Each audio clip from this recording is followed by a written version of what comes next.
DK and I did an emergency Pete Carroll podcast because Pete Carroll's fired. Nick Saban retired during that show.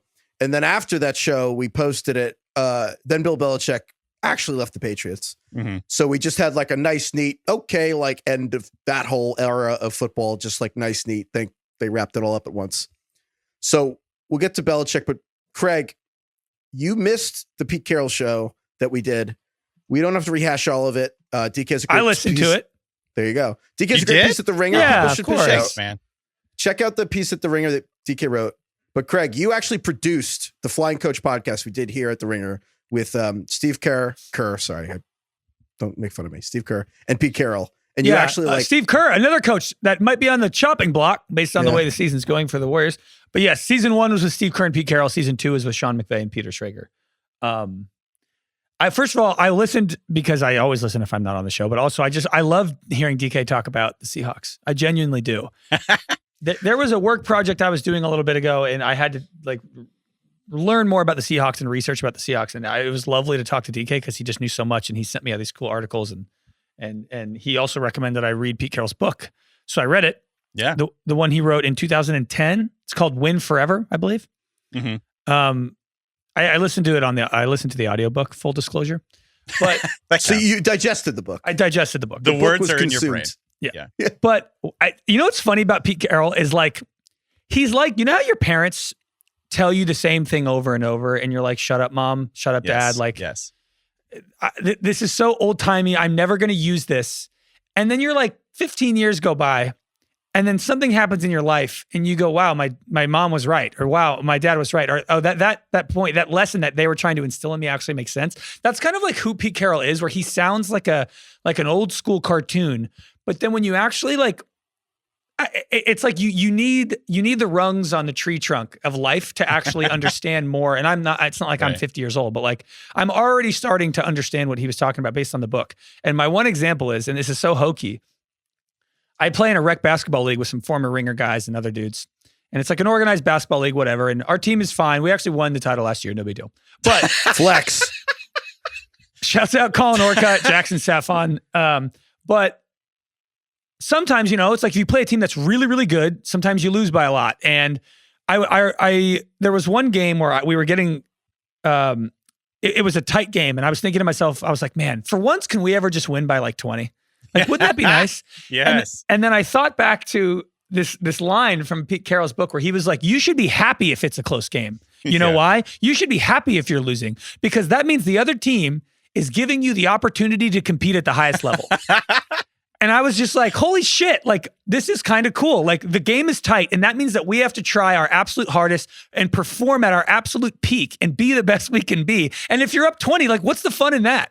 And I was like, wow, Pete Carroll, he's rubbing off on me. Wow. I bet you Pete would love if you told him that, by the way. You should reach out to him. And I like, literally now I'm like, it's fun to be down 10. It's fun when the game is tight. And that's actually better than being up 20. Yeah. So that's so funny. Cause I wrote this article last night. I stayed up till like 3:30 in the morning, just like poring over my old articles and rereading stuff and listening to old interviews with Pete Carroll. I have like all these interviews. I think I love Pete Carroll. Yeah. How was it when you had to do with all his email attachments for the audio for the show? Yeah, as well. Pete is not the most technology savvy guy. He never competed with the whole technology thing. No. He was competing. He just, he was competing. He was trying his damnedest to figure it out. By the way, the final score, it's not about the final score. It's about competing and striving to be the best. If you are in this pursuit, then you're already winning. And email was up 20. Pete Carroll. But anyway. Email was always up 20. But that's like a metaphor because you always have like 30 emails in your box, You're never just going to catch up with the emails. No, man, we used to spend just as long after the recording as we would during the recording kind of figuring out how to like send the emails, like send the audio. Look, he doesn't need to know that. He's not an audio guy. He's not a tech guy, nor does he need to be. But the files are in the computer. Pete was always super professional, super nice, as was Steve Kerr. But it was, I spent so much more time with Pete Carroll because we'd be on FaceTime, just the two of us for like an hour every single, like twice a week. like talking, figuring it out. Like his wife was there. She was annoyed that this was taking so long. This is him competing. He's competing his ass off to do this podcast. You guys say that I have the random stories. Craig FaceTimed me with Pete Carroll for an hour for like 10 weeks in a row, like talking to his wife. Craig going to Sean McVay's house to help set up podcast stuff. But anyways, what I was saying was I love those guys. You guys went through it. You formed a bond. I know. But yes, I was going back through all like the old interviews and like watching interviews of him after the Seahawks won the Super Bowl, getting kind of nostalgic. And the more I was thinking about it, like the more mad I was at the Seahawks for firing him, just because it was like it feels like they're firing your dad or something. You know what I mean? It's like he has been truly like a formative influence in my life. Like Craig, I was telling you this off air. Like I try to incorporate some of like the win forever philosophies. And by the way, it's like win forever is an amalgamation of a lot of different philosophies over the years. Like he was heavily influenced by John Wooden, Bill Walsh, Bud Grant, like all the people that taught him, and so it's not like he's necessarily like thinking up everything brand new, but like the way that he kind of encapsulates it, I thought was, really like impactful. And so like you watch that press conference again. Heifetz and I said this yesterday. Go watch his press conference because it's just really, it was kind of a powerful thing. And it was like, I feel like I've never seen a press conference from a guy who got fired like that. You know what I mean? Like that was like really bizarre. You know the end of Remember the Titans and how by the end you're like, I could literally run through 3 feet of brick. I've never seen it, but yes, I know what you're saying. Pete Carroll is if like that feeling was a person. Yeah, 100%. You saw so many of the former Seahawks tweeting yesterday and today, like all this stuff about how he really changed them as like men. You know what I mean? Like he was a great coach, of course, and they won a lot of games. But like the way that he influenced them as men, this is just like. Do you guys think Belichick had that same influence on the human aspect of the game? Yes and no. I think that people very differently. Perhaps. I think a lot of players are trying to go out of their way to say that Belichick was a lot more human than Pete Carroll, like than he gets portrayed as in the media, and that Belichick was better. David Woody was basically like, they could have cut me because I was overweight, but Belichick put me on a weight regimen plan without me knowing, sent me to North Carolina, checked in on me every single week, and like no one talks about that. But that was interesting. But yeah, so Belichick also had a press conference today. Did he send him to North Carolina by foot? Because that would do the trick. It's true. But made him walk there. So where am Belichick, I going, coach? There you go. It's like, remember the Titans, just running 5,280 feet. You go run every one of them. So Belichick also is done with the Patriots. They did another press conference that was like, he did open with a joke. Belichick did open with the joke, and he was like, I haven't seen this many cameras since Tim Tebow was here. Yeah, it was pretty funny. He laughed. Yeah, he had some like good timing with it. It was like one of the more like down to earth moments I've really seen out of Belichick. Is he gonna take the Brady track and all of a sudden be very funny after leaving the Patriots? Like, it's actually Bob was this Kraft just about being in the Patriots building? Is you have to be like a complete like stoic a-hole to everybody? Yeah. So I don't know why, but in my mind, I feel like Belichick has had 4 things on his desk for like 20 years, and packing up his office will take like 8 minutes. Like I feel like there's just like nothing in there. There's like one mug in the cupboard. Do you think he uses a computer?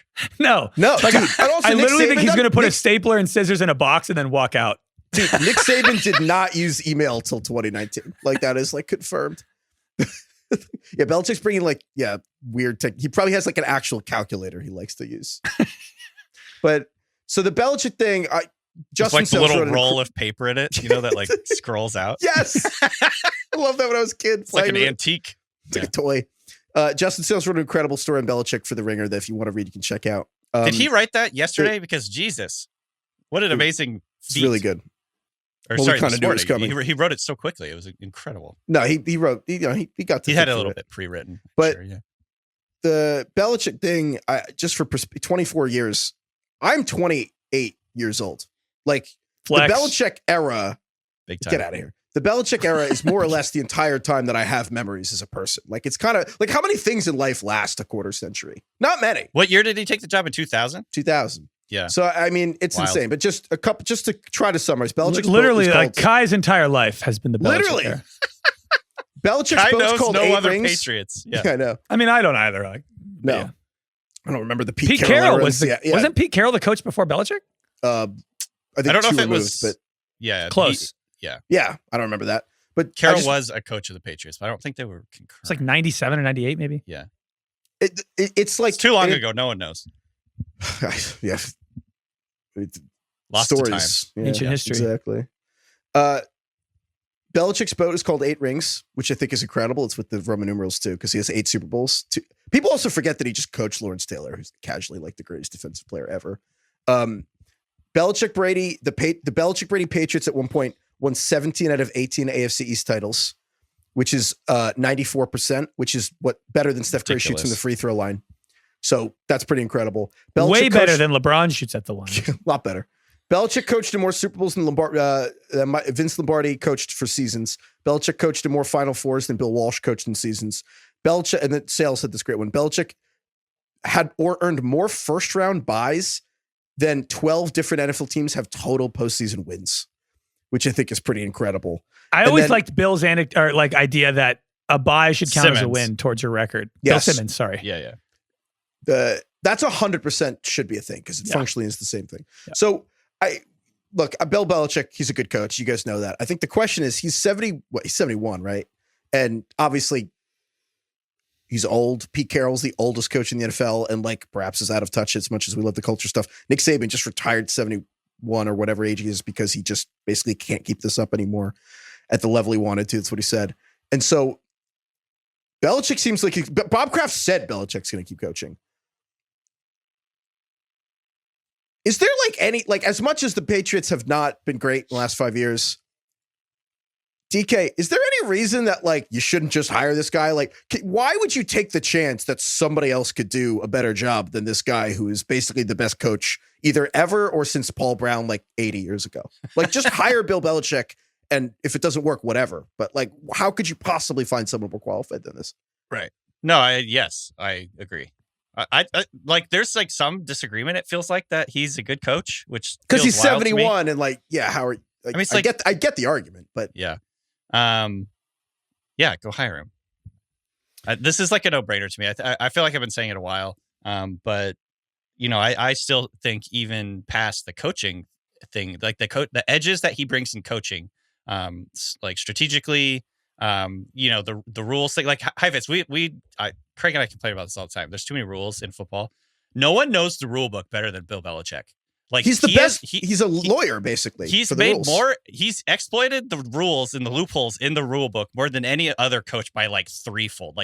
No one else even thinks to do it essentially. And Bill Belichick is in the lab reading his printout, physical copy of the NFL rule book. And so I don't know. Yes, obviously they haven't done well lately. This Patriots team this season was an absolute disaster. I think there is question marks about how he hires his staff. And I think that might be something that scares teams away a little bit, or at least gives them pause because of the way that he's kind of only done cronyism and things like that over the last few years.